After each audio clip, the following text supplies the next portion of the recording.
L'univers est régi par deux mouvements. Celui qui va vers l'unité, que j'appellerai l'amour, et celui qui va vers la séparation, que j'appellerai la haine. L'amour est une force d'unification et de cohésion qui fait tendre les choses vers l'unité. La haine est une force de division et de destruction qui fait tendre les choses vers le multiple. De la sorte, l'univers et toutes ses natures vivent une alternance perpétuelle, de l'un vers le multiple et du multiple vers l'un. L'éternité des principes garantit l'éternité du tout, sans naissance ni fin.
Chérie, t'as vu la caméra qu'ont installée les voisins Une caméra?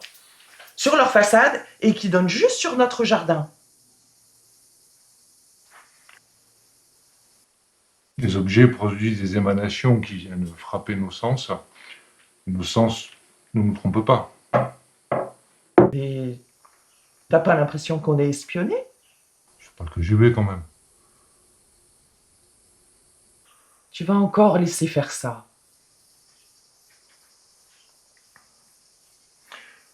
Comme à des hommes d'armes, l'impatience d'agir, d'instaurer un monde à vous est plus beau. Alors donnez à l'autre vos mains, votre parole, partagez. Mais au lieu de dire des conneries, tu ferais mieux d'agir.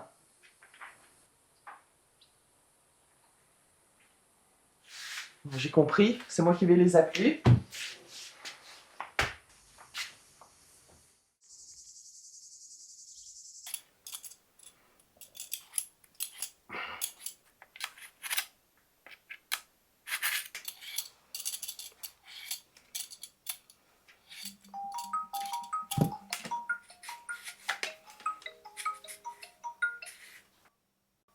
Allô, oui? C'est Madame Empédocle, votre voisine. J'ai vu que vous aviez installé une nouvelle caméra. Oui. C'est suite aux petits incidents de ces derniers jours. Des incidents? Ben oui. Des immondices. Des ordures ménagères gentiment déposées devant mon pas de porte. Je suis sûre que vous voyez de quoi je veux parler. Pas le moins du monde. Mais si. L'autre jour, ça sentait la grillade chez vous. Vous avez dû vous régaler. Des sardines sûrement. Parce que j'ai trouvé des restes de sardines dans un paquet malodorant déposé sur mon devant de porte. Mais nous ne sommes pas les seuls à manger des sardines. Oh, et puis zut, votre caméra braquée chez moi, c'est illégal. Mais les dépôts d'ordures sur les lieux publics aussi. Vous n'avez aucune preuve. Justement, c'est pour ça que j'ai mis une caméra. Ah, vous le prenez comme ça. Eh bien, vous allez entendre parler de moi. Je ne vous salue pas, madame. Elle va me le payer cher, cette salope.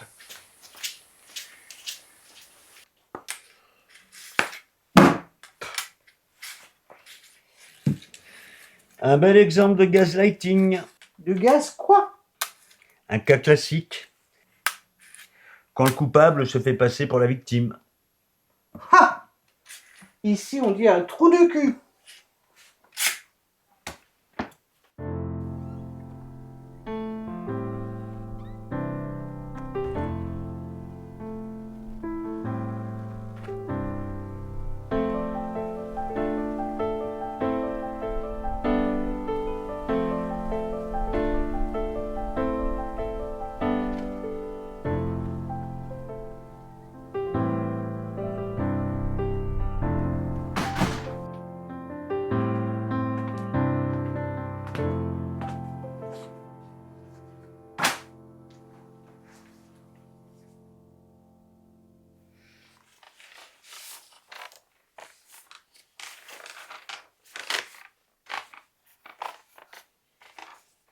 Chère madame, c'est avec un réel plaisir que je vous informe que je viens d'envoyer une lettre narrant vos turpitudes à votre employeur.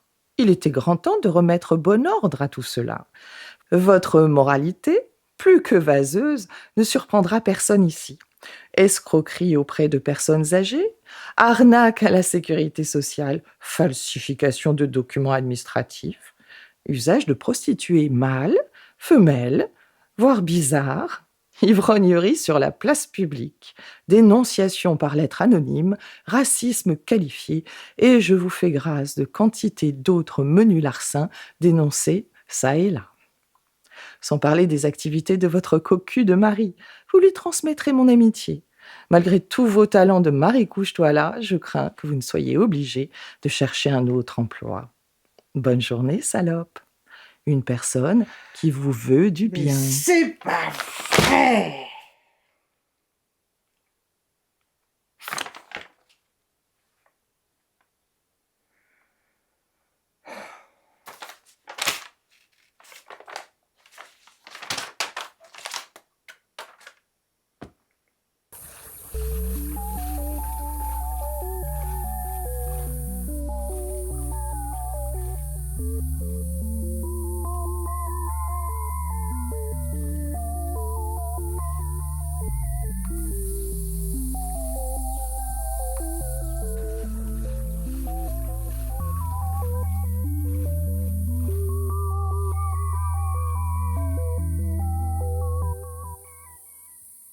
Mais c'est pas vrai, ça! Vous, sale pervers! Pervers? Mais il faudrait s'entendre sur ce que vous appelez perversion. C'est pas si simple. Il y a débat depuis longtemps. Ne bougez pas, je vais chercher mon fusil, on va trancher le débat une bonne fois pour toutes!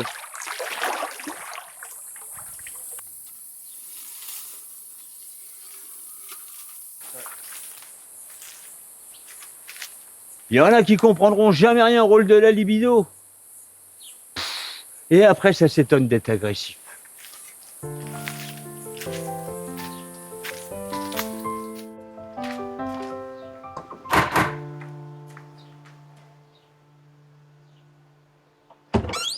Bonjour monsieur, j'ai un colis pour votre voisin, mais il est absent. Ça vous dérangerait pas de le prendre? Pas de problème. Voilà, mais attention parce qu'il est très fragile, hein. Comptez sur moi. Je vous remercie beaucoup, au revoir, bonne journée.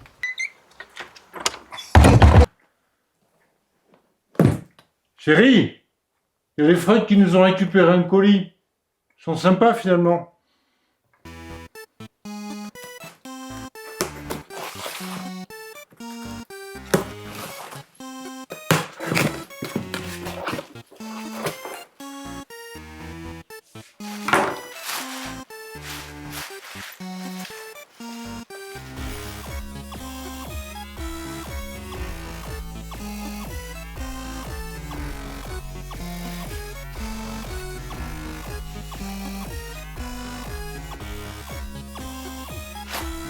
Chérie,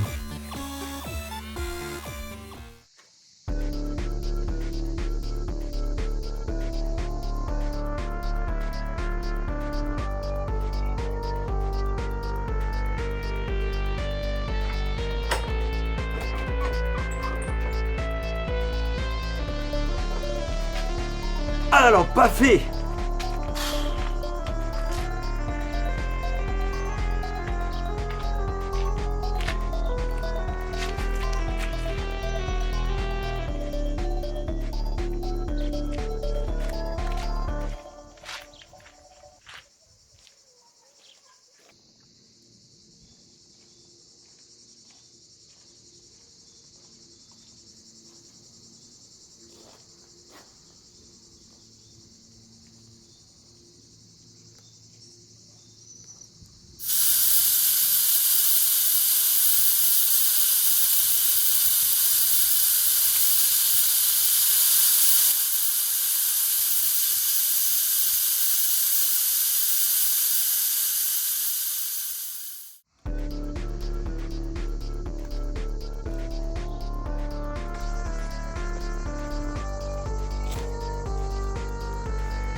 Bon alors, vous la sortez votre voiture?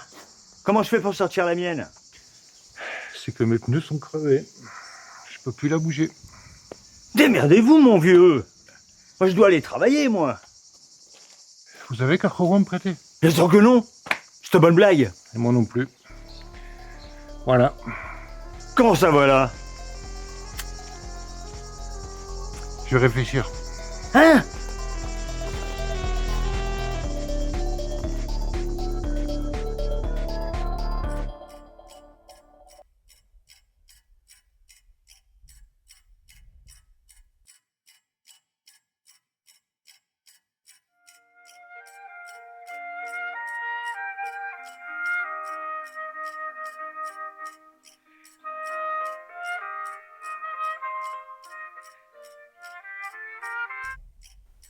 Allô? Allô, monsieur Empédocle? Ouais, qu'est-ce qu'il y a? Ne vous inquiétez pas. C'était justement pour vous dire que tout allait bien. Vous pouvez dormir sur vos 2 oreilles. Bonne nuit, monsieur Empédocle.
Qu'est-ce que vous faites avec cette tronçonneuse?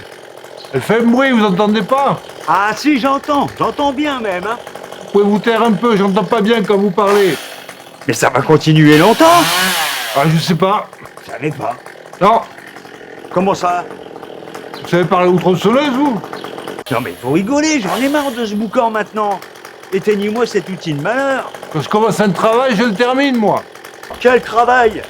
C'est ça votre travail? Ah, je vois le genre de bonhomme que vous êtes, vous. Mais il y a des règlements. On vous a jamais dit qu'à un moment donné, le principe de plaisir devait s'effacer devant le principe de réalité? Ah non. Bon, j'ai compris. Vous allez voir, je vais porter plainte pour tapage nocturne. Une éclipse inversée, on jurait qu'il fait jour.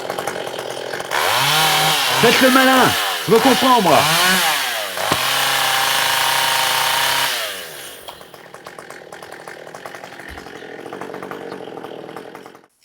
Jabalia, dans le nord de l'enclave, sont le théâtre d'intenses combats entre le Hamas et les soldats israéliens.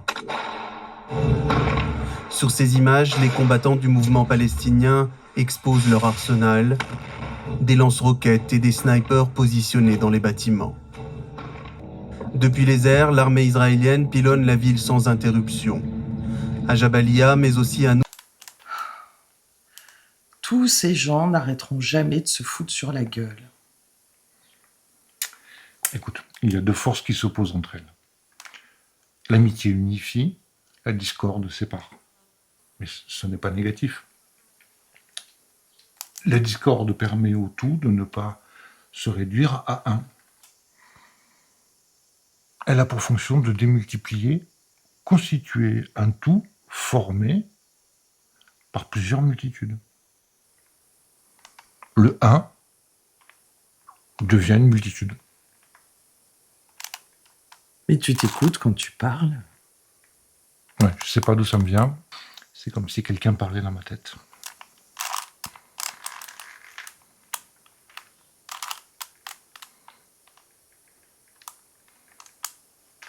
Dans un bombardement sur un quartier résidentiel. Dans la même région, les forces russes ont également frappé un village à quelques kilomètres de l'une des principales villes de Donetsk, encore aux mains des Ukrainiens, faisant 7 blessés et endommageant une centaine de maisons. Je sais pas pourquoi les gens se cherchent tout le temps des histoires. Et encore, ce n'est qu'une petite partie de l'agressivité qui est en nous. C'est même un bienfait. Un peu comme un divertissement. En quelque sorte. Eros et Thanatos sont parfois curieusement intriqués. C'est à cause de nos pulsions destructrices. Elles nous poussent à revenir à un état anorganique. Et pour éviter notre autodestruction, le mieux c'est de projeter hors de soi cette haine sur le monde ou sur les autres. Heureusement qu'il y a les autres finalement, hein. Alors, quand faut y aller, hop!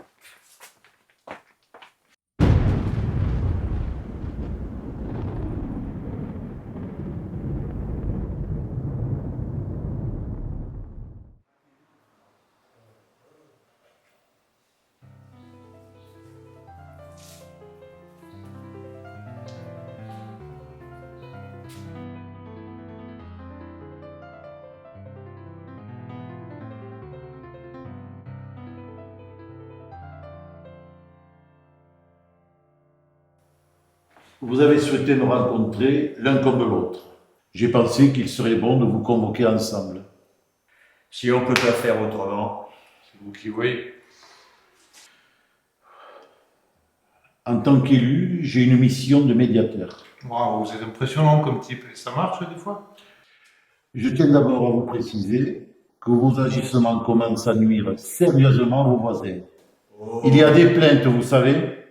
Oh, il y a fort peu de bien chez les hommes, vous savez. D'ailleurs, de quoi ils se mêlent, nos voisins? Nous aussi, on peut en dire sur eux. Mais nous, on n'a pas ce truc de moucharder comme eux. Ah ça, on pourrait vous en dire. Oui, comme M. Germain qui se garde toujours sur la place handicapée. Et Jérôme, son abri de piscine, qu'il a construit sans permis. Oh, et puis Gérard. Bon, c'est bon. Nous verrons ça plus tard si vous le voulez bien. Pour le moment, il s'agit de vous. Encore cette nuit, il y a eu comme des coups de pétard. J'espère que ce n'était pas des armes à feu. Non. Si on peut plus se chamailler un peu entre voisins. On a même parlé d'un début d'incendie. De médisance. Les pompiers ont dû intervenir. Quelqu'un leur aura fait une mauvaise blague, c'est tout. Avec calme, l'homme doit agir. Lui, le méditatif, doit favoriser, déployer autour de lui la vie, rasséréner. Et les insultes. On vous entend de l'autre bout du village. Encore hier, j'ai dû... Ça, c'est normal. Il a osé parler de ses parties génitales à ma femme. N'importe quoi. Vous lui avez dit, vous commencez à me casser les bonbons. Alors? Et ça n'a rien à voir. Voyez, le reconnaît. Mais non. Bon, écoutez, il va falloir temporiser. Tout ça n'est pas bien grave, finalement. Et vous le punissez pas? Je suis tombé dans un traquenard, vous êtes avec lui. Mais non, je suis avec personne. Ouh, c'est quoi cette embrouille? Tous les coups, c'est une feinte. Vous êtes de mèche tous les deux. Je suis avec personne. C'est pas mes oignons. Ah voilà, vous vous en foutez de nous, quoi. C'est juste pour nous casser les bonbons. Je vous permets pas. Et vous disiez tout à l'heure, pour moi, c'était rien. Vous commencez sérieusement à m'emmerder tous les deux. Soyez polis, vous êtes mon maire, pas ma mère. Même si vous vous appelez Michel. Quel rapport? Le maire Michel, pardi. C'est pas vrai. Allez, du balai. C'est un abus de pouvoir, ça. Vous avez oublié qu'on est en démocratie, monsieur. Ouais, et il y en a qui sont morts pour ça. Bon, ça suffit maintenant. Avec ce qui se dit sur vous. Mais qu'est-ce qui se dit? Qu'est-ce qu'ils ont encore inventé? Inventer, c'est vous qui le dites. Y a pas de fumée sans feu. Il y a du scandale dans l'air. Et merde! Vous quittez ce bureau, sinon j'appelle la sécurité. Vous l'avez gonflé, il se cache derrière Céline Barnier. Je vais porter plainte, je vous préviens. Vous inquiétez pas, c'est nous qui partons.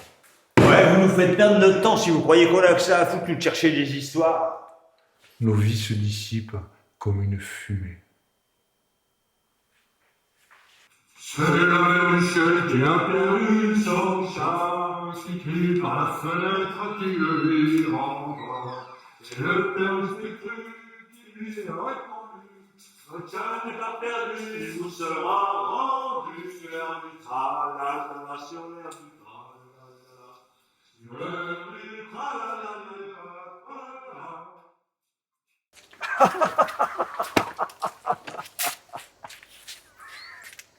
Allez, viens boire un coup à la maison pour fêter ça. Ah, bonne idée.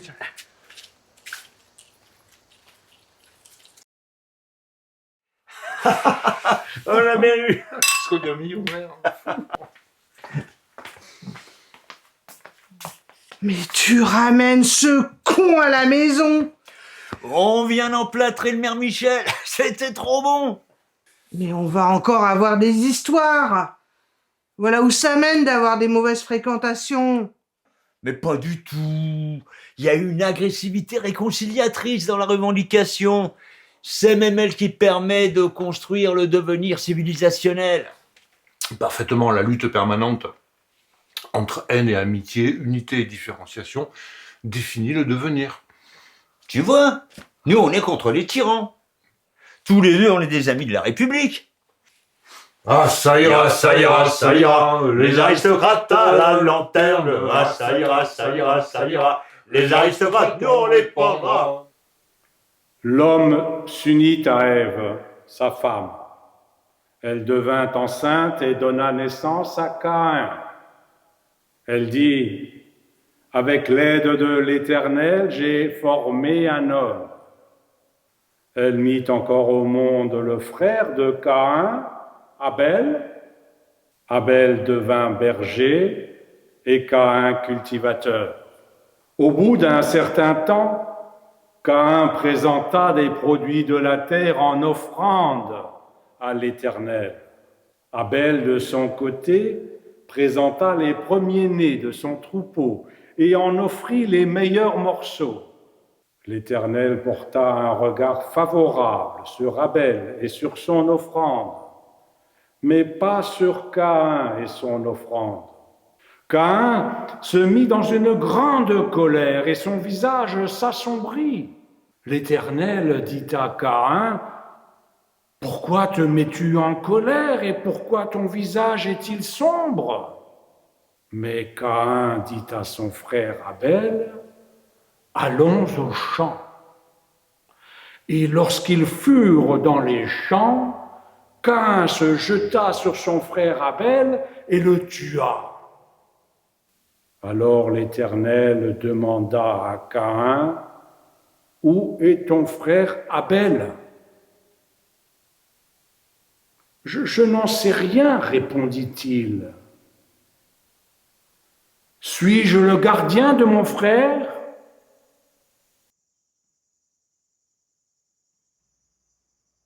Suis-je le gardien de mon frère ?